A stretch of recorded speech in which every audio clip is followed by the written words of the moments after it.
Assalamualaikum warahmatullahi wabarakatuh. Perkenalkan, nama saya Mulyati Nufus. Di sini saya akan menjawab pertanyaan-pertanyaan dari belajar di luar kelas.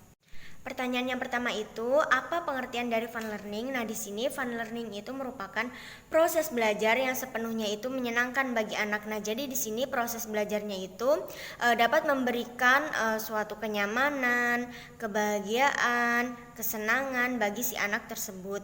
Nah, jadi anak itu tidak boleh merasa terpaksa sedikit pun. Pertanyaan nomor 2 itu, mengapa proses belajar harus fun learning? Dan pertanyaan nomor 3 itu, apa tujuan dari fun learning?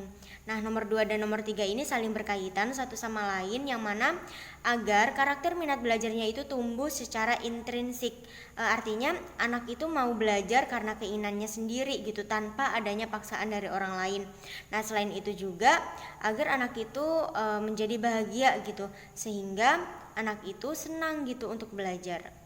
Pertanyaan nomor 4 itu, apa hukum dari fun learning? Nah, hukumnya itu adalah wajib. Pertanyaan nomor 5 itu, siapa yang harus merasakan fun learning dan sebutkan alasannya? Nah, yang harus merasakan fun learning adalah anak didik kita atau anak yang kita bimbing. Dimana jika anak merasa terpaksa gitu selama proses bermain sambil belajarnya, maka karakter minat belajar anak tersebut tidak akan tumbuh. Pertanyaan nomor 6 itu, siapa yang harus menciptakan fun learning dan sebutkan alasannya?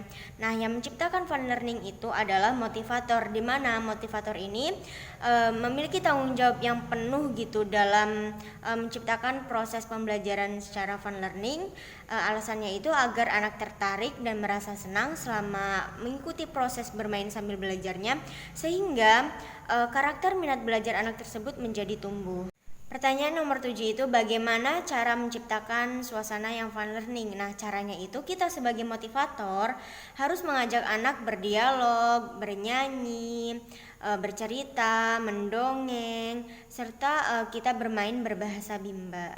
Pertanyaan nomor 8 itu, bagaimana cara mengevaluasi anak apakah dia fun learning atau tidak? Nah, caranya itu kita dapat melihat dari ekspresi dan sikap anak yang ditunjukkan. Nah, biasanya itu anak menunjukkan sikap senang, semangat, dan antusias gitu selama proses bermain sambil belajarnya. Pertanyaan yang nomor 9 itu, apa dampak yang terjadi bila proses belajarnya menyenangkan gitu.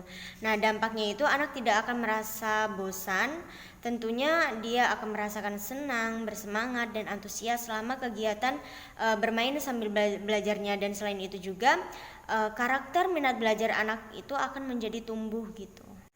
Pertanyaan selanjutnya itu, apa dampaknya jika proses belajarnya itu tidak menyenangkan gitu. Nah, dampaknya itu anak akan merasa bosan gitu tentunya, dan tidak bersemangat selama kegiatan bermain sambil belajarnya. Dan selain itu juga karakter minat belajar anak tersebut tidak akan tumbuh. Pertanyaan selanjutnya, bagian B nomor 1, apa pengertian dari small step system? Nah, small step system ini adalah proses belajar yang dilakukan secara bertahap. Nah, di sini kita sebagai motivator itu harus dapat memberikan kegiatan sesuai dengan kemampuan dan kemauan dari masing-masing anak tersebut. Nah, contohnya itu ketika anak belum mau duduk tenang, nah kita sebagai motivator itu harus mencari tahu dulu nih apa kesukaan dari anak tersebut. Nah, ketika kita sudah mengetahui anak itu menyukai hal kegiatan apa gitu, nah lalu kita sebagai motivator itu mengajak anak tersebut untuk melakukan kegiatan yang ia sukai gitu, sehingga dia akan tertarik dan akan menyenangkan gitu bermain sambil belajarnya. Pertanyaan nomor 2 itu, mengapa proses belajarnya harus dilakukan secara bertahap? Dan pertanyaan nomor 3 itu, apa tujuan dari small step system? Nah, nomor 2 dan nomor 3 ini saling berkaitan satu sama lain, yang mana agar proses belajarnya menyenangkan. Nah, anak merasa senang dan bahagia selama mengikuti proses bermain sambil belajarnya. Nah, maka dari itu motivator harus disesuaikan dengan kemampuan dan kemauan dari masing-masing anak tersebut. Nah, di sini karena tidak mungkin menyenangkan gitu jika tidak bertahap. Pertanyaan nomor 4 itu bagaimana cara motivator mewujudkan proses belajar small step system. Nah, di sini motivator itu harus membimbing gitu sesuai dengan keadaan masing-masing anak tersebut. Nah, motivator juga harus mengetahui nih dari kemampuan dan kemauan dari masing-masing anak. Nah, sehingga akan terciptanya kegiatan bermain sambil belajar dengan menyenangkan. Pertanyaan nomor 5 itu, apa dampaknya terjadi bila proses belajarnya itu small step system? Nah, di sini dampak yang terjadi itu tentunya proses belajarnya itu menyenangkan, di mana anak akan belajar sesuai dengan kemampuan dan kemauan dari masing-masing anak tersebut. Pertanyaan nomor 6 itu, apa yang terjadi jika proses belajarnya tidak small step system?